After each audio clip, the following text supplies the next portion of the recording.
আমরা 24 ঘন্টা সতর্ক থাকব।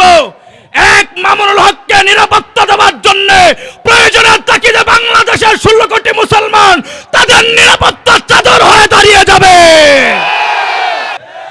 আমরা সমস্ত জুলাই বিপ্লব এবং ওলামায়ে কেরামদেরকেও ঘোষণা করে আমরা ঐক্যবদ্ধ হয়ে আবার একটা স্লোগান তুলতে চাই। আগামীতে নির্বাচনের আগে হাদি হত্যার বিচার হইতে হবে।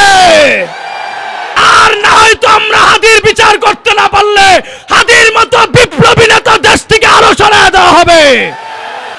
জিন্দা শাহজালালের আগমন, জিন্দা শাহজালালের আগমন, ইবনে শেখুল হাদিস সাহেবের আগমন, বাসুয়া কবিরপুরের পক্ষ থেকে, ফুলপুরের পক্ষ থেকে ইবনে শেখুল হাদিস সাহেবের আগমন। নারে তাকবীর। মোহতারাম হাজিরিন, কথাটা পরিষ্কার বুঝেন।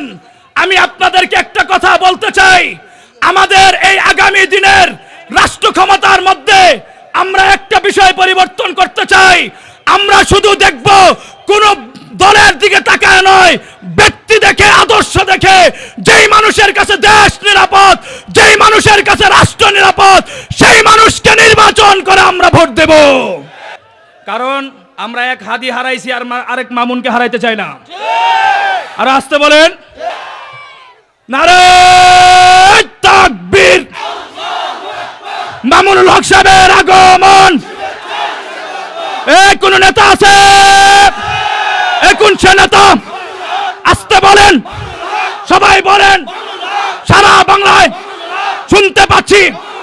আরো জোরে, আস্তে আস্তে, আরো জোরে আসছে। এবার সবাই দেখছে।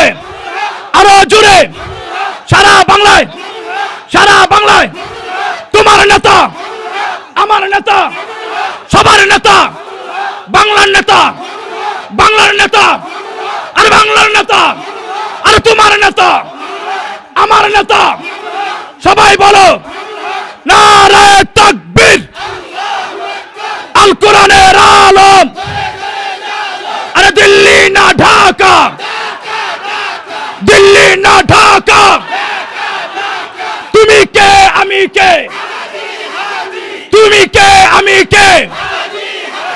গুলামি না আজাদি, আরে গুলামি না আজাদি। ইনকিলাব, ইনকিলাব।